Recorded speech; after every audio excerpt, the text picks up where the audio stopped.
that long day behind you. Good times lie ahead. With company worth keeping, that'll bash a smile on your head.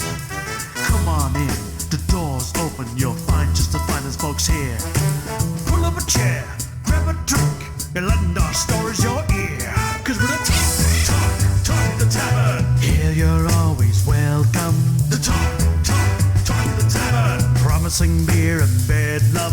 The talk the tavern. Music, medicine, then some. The talk the tavern. The song's over.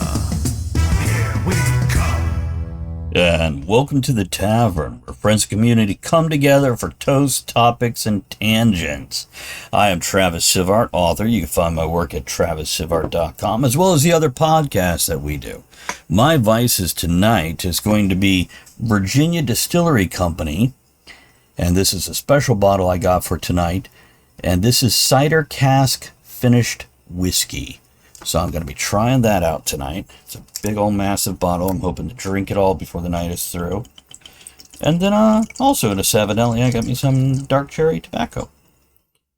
What about you, Ed? Hey people, I'm Ed Summers. Don't write no books or any bullshit like that. But I'm sitting here drinking a noir as usual.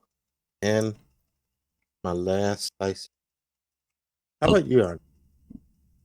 Yes, Travis? Well, I love how Ed just I don't write any books or bullshit like that.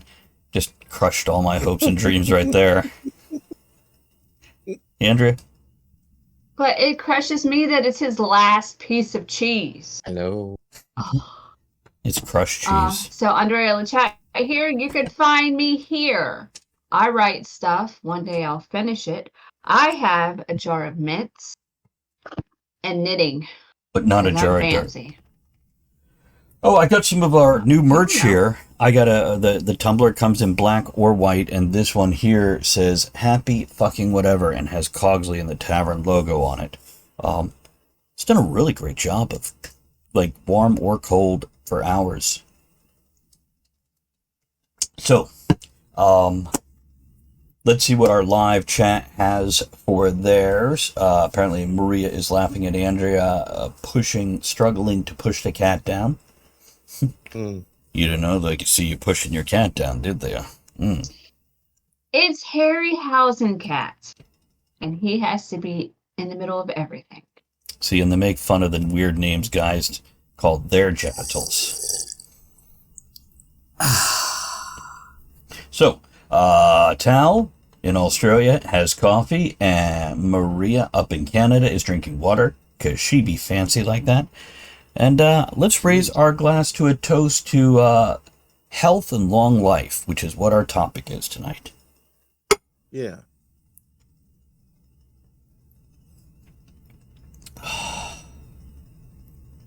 Oh, that's crisp. That's crisp. It's got a very... What was that again? The type of alcohol? Yeah. It is from Virginia Distillery Company, and this is VHW, and it is a cider cask finished whiskey. But it's very bright and crisp and a bit citrusy. So, yeah, so tonight I want to talk about, I found this great article. There's a place I like to go. It's a daily newsletter from Substack called Understandably. And I subscribe to it, and I get it every day, and this is the first thing I wanted to talk about here today. So, I figure what I'll do is I'll read through this article, and we can just interrupt me and have a conversation about things. Sound good? See what we do on this list, etc. Uh-huh. So, okay. He says, maybe there isn't a fountain of youth, but there are some simple, scientifically proven habits that can add years to your life, on average. However, there's also a problem. Many of these habits are the things people often feel forced to set aside. We don't have time to deal with things that are merely important. We're busy dealing with things that are truly urgent. So, number 1, get more exercise. So we know that regular exercise can lead to greater longevity. Between 30 and 40 minutes of jogging a day, 5 days a week, for example, can help your body mimic the natural age progression of someone 9 years younger. So this article that he's referring to, the summary of it is the most powerful way to promote longevity and improve your long-term health is also simple and, depending on how you do it, free. The reality, it's a beautiful thought, but honestly, it requires 5 hours a week or more of dedication. I know many people do this as a matter of course. For others, finding 5 hours is a struggle. Mm-hmm. I'm with Maria. Maria wants to know, does walking to the bathroom and back count? Because if not, it's missing that one. And yeah, me too. You know, at my age, I do a lot of fucking walking to the bathroom and back, so that's gotta count. Yeah, and half of it is between midnight and 6 a.m. Yeah, and I'm moving pretty fast too. You know, because you wake up, like, oh, gotta run. That's gotta count. That's your jogging time. There you go. Tal says working the coffee machine is walking and lifting. Maria says, I go up the stairs once a day when I go to bed. I'm going to die young. Well, it was 2 years ago. I've said this before on the show, but it was 2 years ago I decided I'm going to do what I can within reason to extend my life. Because frankly, I have to stick around for a little while. Otherwise, Andrea's going to kill me. Yeah. She will hold a seance, resurrect my ass, and beat my ass back down. So, I decided to work out, which, by the way... That's not why I have the Ouija board. Okay, why do you have the Ouija board? Not for that. Mm-hmm. Okay. It says with a smile. Well, that explains who's been stealing my underwear. Stop summoning them. You guys can't hear the sounds that the chat is setting off, but there's an ass right now. Right. Maria says what I find horrid about working out, or whatever, is that the second I miss a day because of life kicking my ass, I don't pick it back up. And any progress I've made goes out the window. Tal agrees. True. Ed, you're agreeing. I have that same problem. Now, Andrea and I both read Atomic Habits. I forget, by Mark somebody or other. Work. And talked about that on the show. Yeah, and he basically says you're allowed to miss one day. You just can never miss 2 days in a row. Yeah, well. Tal says, I find it hard to take myself away from work to go to the gym or pool. I get paid to work. I don't get paid to go to the gym. Maria says... Here's my problem. Yeah. Here's my problem. I walk a lot at work. Mm-hmm. I'm on my feet. I'm rushing. That's exercise. Mm-hmm. When I get home, I'm exhausted. And I'm told it doesn't count. You still need to go exercise. Why doesn't it count? I don't have time. That's what my doctor said. I'm like, this is what I do at work. Here's my step count. Here's my... No. Right. It's like, well then... No, I think it's I think mm-hmm. Go ahead, Ed. Oh, sorry. I think your doctor's full of shit because much like you, I used to walk quite a bit at work. I used to put in 2-3 miles a day just at one time doing my rounds at work. And man, I felt great. I was fitter and everything. And then I got promoted. That's why you used to always call your boss a fat ass. No, I used to call her a fat ass. She does have a fat ass, but that's okay. I like it because she's also my wife. So, yeah. I don't think Teresa really has a fat ass. Just see it in the flesh. I have. Oh, that's right. But of course, I haven't seen it in the flesh since, the days where camping happened many times a year and everything. So maybe... Yeah, in the past 3 years, everything's kind of slid downhill. But no, Andrea, I think that walking at work should absolutely fucking count. And by Ed's words right there, get a job where you're not doing it and you'll fucking feel the difference. Yeah, then I'll hate the job. But the thing is, when they said that to me, it just made me not want to do shit. Right. You see, I went out and bought stuff. And I started small with just like a set of adjustable dumbbells and a cheap workout bench. Then I've built it up. Matter of fact, I just got some new kettlebells and new dumbbells. And I'm very pleased with it. And here's what keeps me going. Because, yeah, I definitely miss a day. But I've got bad knees. Went into physical therapy. And after doing the physical therapy, which is pretty much leg day anyway, it's like leg day light, but it's still leg day, my knees feel better. Like, they don't hurt worse afterwards. They feel tight, but they feel better. And also, once you start to see a result, like, Andrea would reach over and she'd touch my arm, she's like, wow, that's firm. And I'd be like, yeah, it is. If I quit working out, like in a week or two, it's just all loose and flabby and not rounded and toned anymore. And the same thing for, like, oh, there's the cats. He came over and Zazzle says, no. Zazzle, I can't see over you, sweetie. But, well, here's another thing. Mm-hmm. Like, when I did belly dance, I was in great shape. Then COVID hit. Mm-hmm. Yes, I could do that on my own, or I can exercise on my own, but no, it's not fun. Actually, that's a great point, because a lot of things, whether as a writer, people are like, oh, how do you write? Well, you get accountability by having a writing buddy. They can also encourage you and make sure you're doing your shit. Same thing for working out. And in this modern day and age, you don't even have to be in the same room with them. With all the technology we have, it's pretty damn easy to put them on a phone, a tablet, a computer, a television. You pull them up on Pornhub. Internet. That's true. Then not with our internet. I mean, we do have workout buddies. The cats, they like to lay there in the way. And watch and laugh and laugh and laugh. But here's the good news. The last part of this step 1 of the 5 steps.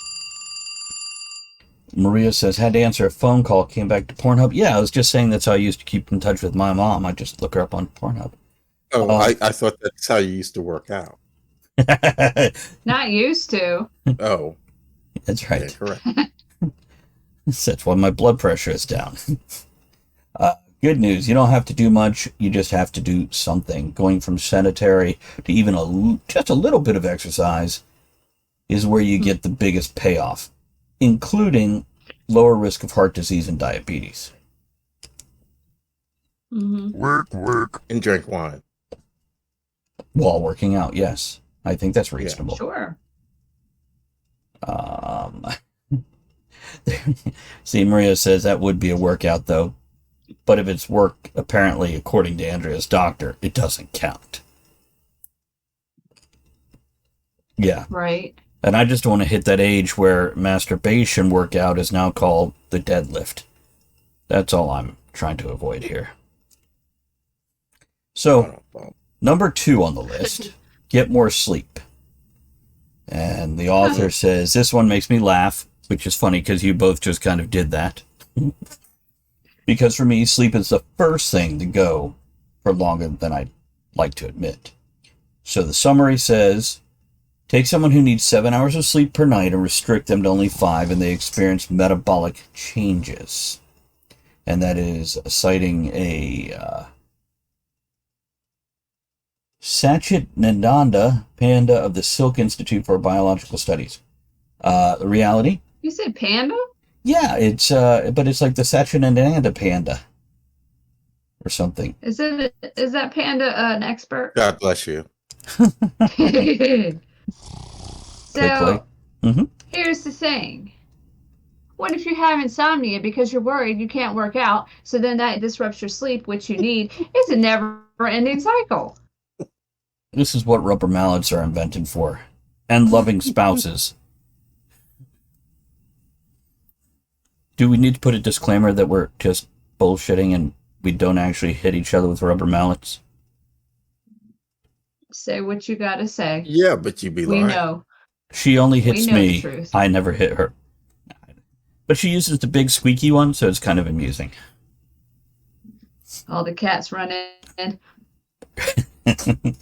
The reality, the author says, heck, I wrote this at 1 a.m. after a previous idea fell through. And the good news, your body will more or less let you know when you're getting enough sleep. Mainly, you just need to trust yourself and listen. Rhea suggests Benadryl for dousing me at night. That's right. Says, in all honesty, though, I probably get more sleep than others I know, so I can't say much. Around 7 hours. Yeah, here's a fun fact. Teenagers need like 9. Adults on average need 7. And if they get too much or too little, generally 5 or less, 9 or more, it will have adverse effects. But about 7, give or take an hour, is generally good for most people. Well, over 30. I think I'm part cat because I require 20. So annoying when she drives.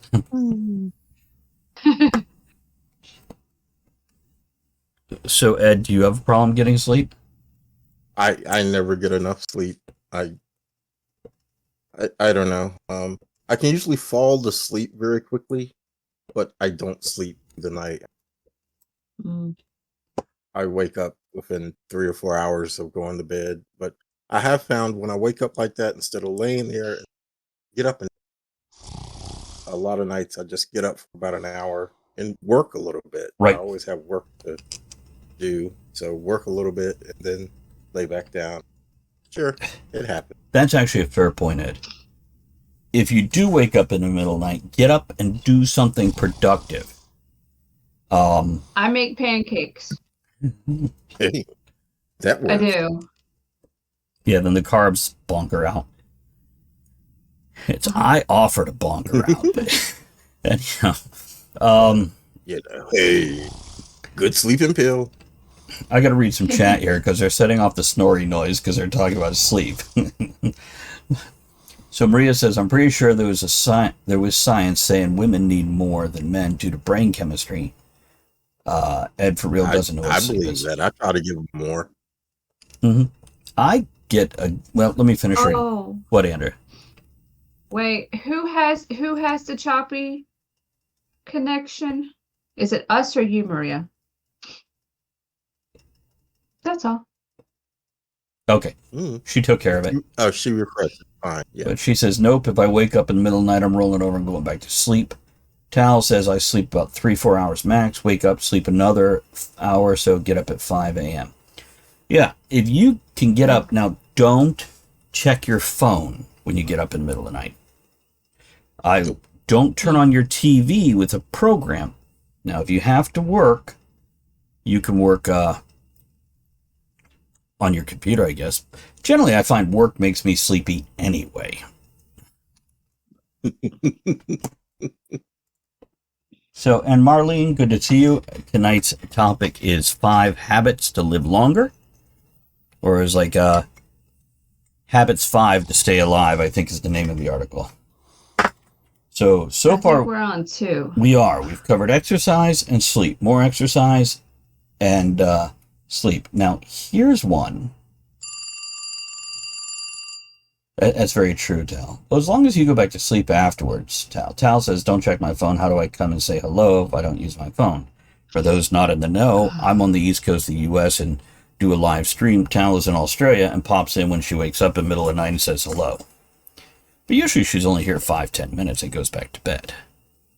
It's that's all it takes her to, get it. Wow. Yeah, I don't know. Great. Apparently you guys are so much funnier than me tonight. 3, eat better and drink only in moderation. Oh. Okay, here we go. I'm going to read this. When it comes to pure longevity, the dietary strategy that seems to offer the most promise is simply caloric restriction.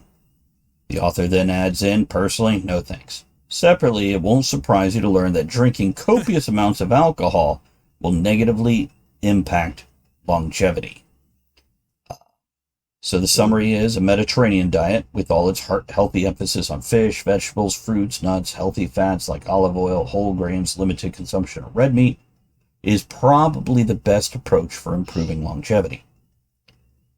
See, Yeah, what? I disagree. Well, you I've been like drinking all of my adult life, and women tell me it's plenty long enough. So there's nothing wrong with my longevity. so she named hers Harry Housencat. You named yours Jevity. Longevity. Isn't that a biblical name? It's Longinus. I knew a woman with one of those. Oh God. So, Mom?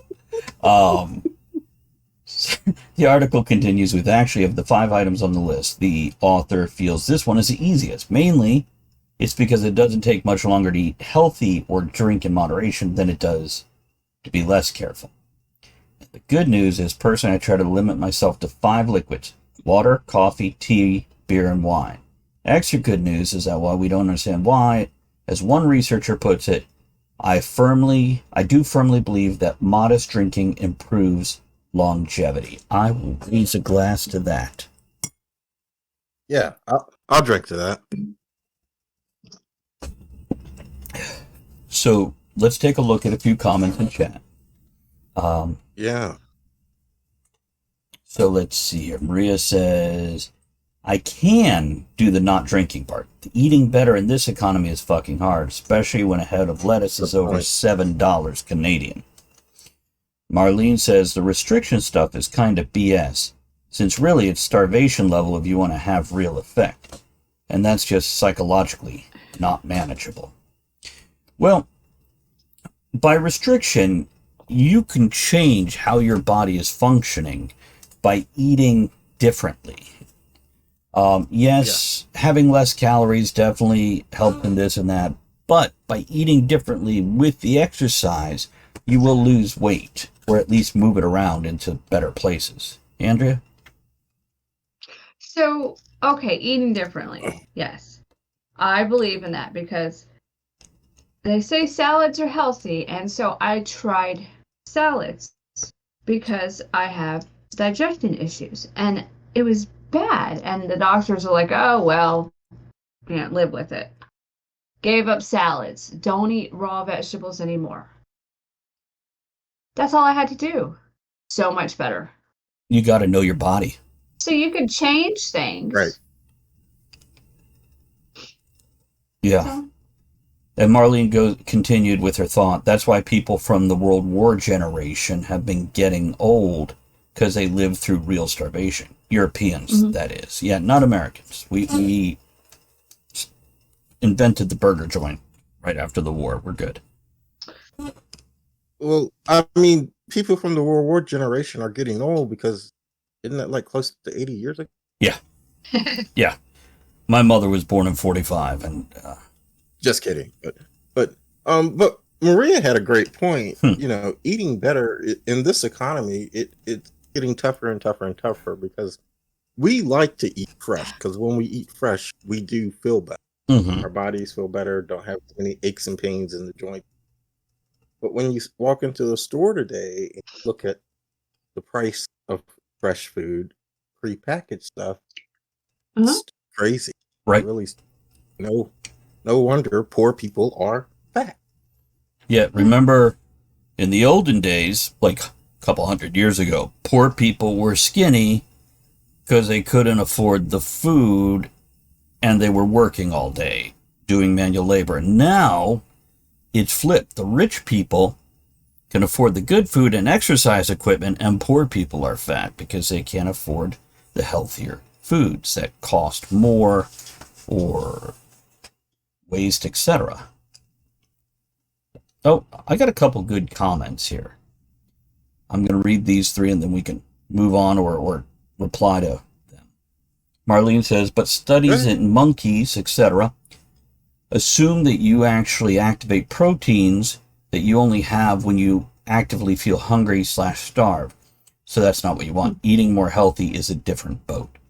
Maria says, I love eating fresh. Love having fruits and veggies in my fridge. But in all honesty, it's not in the budget these days. And by the way, just so we know, international audience here, guys. Marlene lives in the U.S. now, but originally from Germany. Maria is in Canada, as I said earlier, and Tal is in Australia. And Tal says, I think often people confuse thirst for hunger, and I agree, so they eat. But if you're fully hydrated on the regular, then it's likely a person will eat less. So yeah, that's because you got to run to the bathroom. It's true. You're busy running to the bathroom. Get your exercise running to the bathroom. See it out. It's true. It's true. Okay. See, I was going to move on here, but Marlene just pushed one of my buttons. Marlene says to really help average population regulation from government would have to aid better food. Like in the past, they supported corn syrup and cheese and everything. Likewise, they now would have to block certain processing or additives, etc. Yeah. Corn syrup. Especially, what's the other kind of corn syrup? The high fructose corn syrup. Thank you. High fructose corn syrup. It's in everything. And also, we definitely load up on cheaper breads in everything. Try to get fast food where you don't get something with bread on it. Right. More bread than meat. Where's the beef? See, now I'm going to read these last couple comments, then we are going to move on because this is leading into like revolution and a whole nother topic, but I like the comments. Maria says, so you need to be both hydrated and have a healthy diet, and in this stage, most people I know can only afford the water part. And Marlene says, unless you outlaw certain stuff to go in the food, it's not going to change. And bang, there's the revolution. Because once you start banning these stuff and regulating that stuff, you know there's going to be a large segment of the population that goes, how dare the government try to control me? Somebody's going to bitch about it. Mm-hmm. That's what the FDA is to begin with. I don't want to go off on that tangent. But I do want to say to Maria, it's pure protein, no calories. Do you want to read the comments of the people listening to the podcast?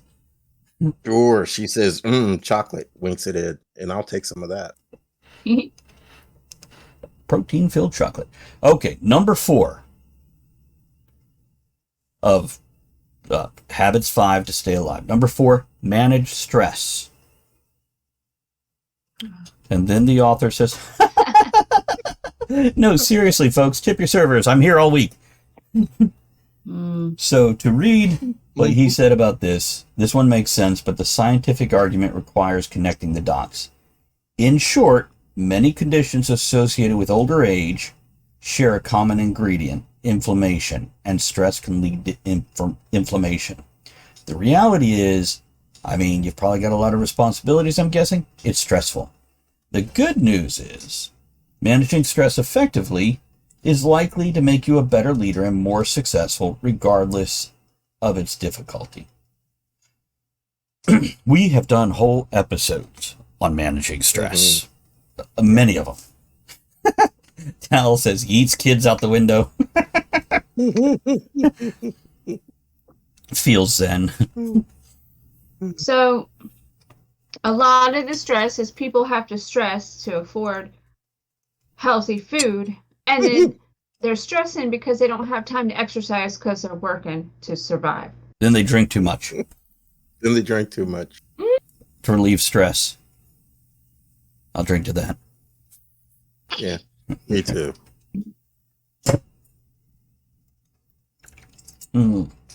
So, manage stress. So far we have exercise, sleep, eat better, and manage stress. Maria says stress is going to happen, nothing we can do to stop it. I feel like figuring out how your body deals with stress can truly change your life. I'm in a constant state of stress, but knowing how to process it and how my body reacts to an influx in stress keeps me swinging. I found a lot of people react to stress by eating, drinking alcohol, or escaping through television and screens of various sorts.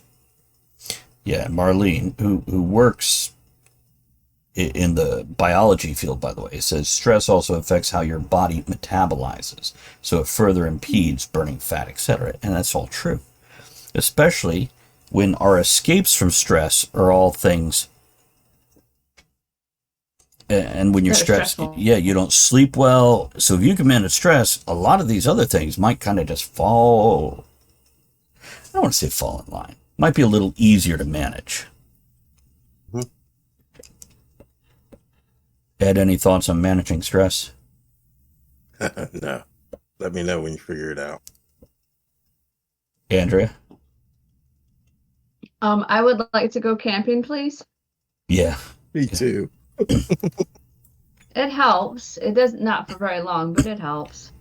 And Maria says, technically speaking, working out is supposed to help you deal with stress, which brings us back to part one. And that is true. It releases chemicals in your body that does calm you and soothe you, and the positive chemicals that your body produces. So all these things together, if you can do them, and I'm really interested in getting to number 5, because it totally relates to the tavern. But go ahead, Andrea. So another thing that reduces stress, cats. That's true. Yeah, a haven't good pussy really helps.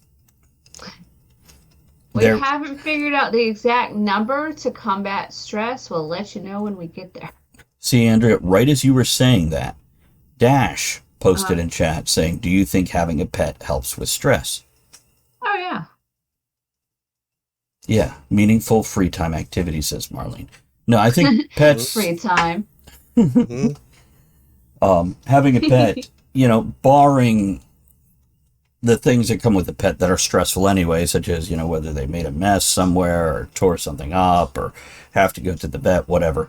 In general, having a pet is definitely good for your stress levels. Petting an animal releases, is it the dopamine or the serotonin that gets released with petting things? I mean, pets, animals. It releases the stress. Dopamine. Is it dopamine? It's serotonin released when you laugh. Is that the one? Whatever. So number 5. And like I said, this is right here up our alley. Connect with people and have a purpose. The author says, it's almost too easy. Every serious study that talks about happiness and purpose in life comes down to one thing: connecting with other people and creating purpose. The summary is, forging connections with other people have been found to be a powerful way to manage stress and improve your overall well-being. The reality is, the author says, I'm going to put this with number 3 above, meaning it's one of the 2 healthy lifestyle practices on this list that most entrepreneurs seem to aspire to accomplish. And the good news is, people who have a strong sense of purpose and meaning in their lives have a markedly lower risk of death than those who don't. So, the reason we get together and try to do it once a week to record this podcast is for this exact reason. Connecting with each other as well as our chat audience. There's a reason we have a chat audience, because we enjoy connecting with them and interacting with them. Andrea or Ed, either one of you would be time to jump in on this conversation. Oh, you want some help here? Okay. Yeah, I'm trying to connect with you, fucker. Oh, that's what that was. Oh, I'll wipe it off. Yeah, thank you. Appreciate that. Yes. However, I'm gonna pose this question as Maria is saying, connect with people like online, right? Because I don't do outside. And maybe this is an entirely different show, but is the connection online the same as the face-to-face person? I don't have science to back it up, but I would say no. But it's because the human animal requires physical contact. It's part of our makeup, our wiring. But connecting online is better than not connecting at all. Talking to people, interacting with people. And Marlene, who I said works in biology, says, I think online is just as valuable as outside if you take the time to have meaningful conversations, etc. Many people running around But outside. why are we? Huh? meaningful. Well, why are we here? There's nothing meaningful. Just kidding. Just kidding. Many people running around outside, not really listening, can be more pointless than having a regular contact virtual. And that's where I was going. It's the quality of the relationship. Scientists say, Absolutely. As an adult, we know 5 close people. 5 people who are close to us, the rest are in a further out circle, etc. Ed's counting. 5? That many? Well, fun fact, as a couple, it tends to go down by 2 and drop to 3 people. Yeah, once you're in a couple. 3 people? That many? Well, you've got Ed, Cato, and... Yeah. I've got Ed, Travis. Zazzles, and Steve, and Cuddlefish. But like Maria, I talk to daily. Yeah, it might feel that way, Maria. But I think if a lot of us look around, we're going to have a handful of people, but rarely more. Now, once you have more, there's only so much interaction, quality interaction you can have before you're just spreading it too thin and you're cutting anything meaningful thin. We had this conversation just this past weekend because it was nice weather here over the weekend. So it was kind of like spring cleaning time, and so we were spraying a little bit, talking about getting people together, so forth and so on. Travis, 20 to 40. Hold on one Now, second. our circle. Hold on it. Repeat all that because your mic was going in and out for a second there. Oh, I'm so sorry. We was just talking about this past weekend with spring cleaning, nice weather, and arranging the house and getting ready to have people here.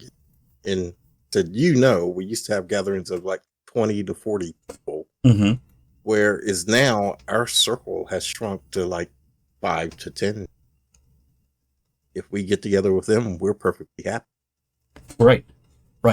And that's the same thing with us. When we have had parties, which hasn't been in a couple of years, we would invite like the select groups of people we were kind of close to or really close to, and then a few outliers. As I think we always try to expand a little bit to see if there's somebody else out there we could connect with and create a stronger bond with, people we might like.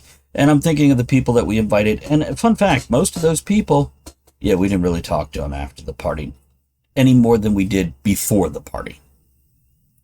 But you try, and you make a connection, and blah, blah, blah. Marlene says, no value in gossiping with 10 people at the office when nobody really cares about anyone. That's why I am not back to work in the office. Yeah, and I agree with that. I have no use for small talk. I can do it. I'd even say I'm somewhat skilled at it. But I don't give a damn, and frankly, most people only want to talk about themselves. They only want to hear them. You were supposed to say frankly first. What's that? Frankly, I don't give a damn. Oh, sorry, my bad. Give a damn. Yeah. Should I have said Scarlet before that? Yeah. Or after that? Or during And that? my dear. Yeah. There we go. Thank you. Maria caught it. Yeah. Marlene says, but also if you have people you see less often, it'd be nice to plan for an activity, going for a walk, doing a painting evening, etc. Something to have an engaged activity can make the time more valuable if when otherwise doesn't share much time. Yeah, a lot of times when we have friends over, which again is very rare, last thing I want to do is turn on the TV. And if I do turn on the TV, usually I'm like, here's a movie we all wanted to see. Let's watch that and turn it off. Though sometimes for holidays, I don't mind putting on like movies everybody's seen a bunch of times and just keep them rolling through. Because then it's kind of fun. You have something to stare at when the conversation lulls or whatever, besides each other. But yeah, quality over quantity. And over the phone. I kept in touch with my brother for decades over the phone as opposed to in person, as well as a few other friends. Though I eventually realized some of these friends just weren't the best friends to keep, because every time I talked to them, they would tell me how they're like wrecking their lives through whatever destructive behavior they have. And when I went to go to talk about my life, they're like, it's time to get off the phone. I gotta go. So after a while, I just never called them. And most of them, I just never heard from because I didn't call them. And the ones that did contact me, and I did try to get back into a conversation, turned out the same way. So eventually I just stopped agreeing to be on the phone for an hour to listen to them complain about their destructive behavior. That took some stress off. So, going to read Maria's comment here, and then I'm going to wrap this up with your guys' closing thoughts. Maria says, I don't feel as an introvert I can contribute much to this topic, but I agree, Marlene. When I do see one of my select people in person, that time is precious to me. It recharges me for years. So, any closing thoughts, you two? Andrea?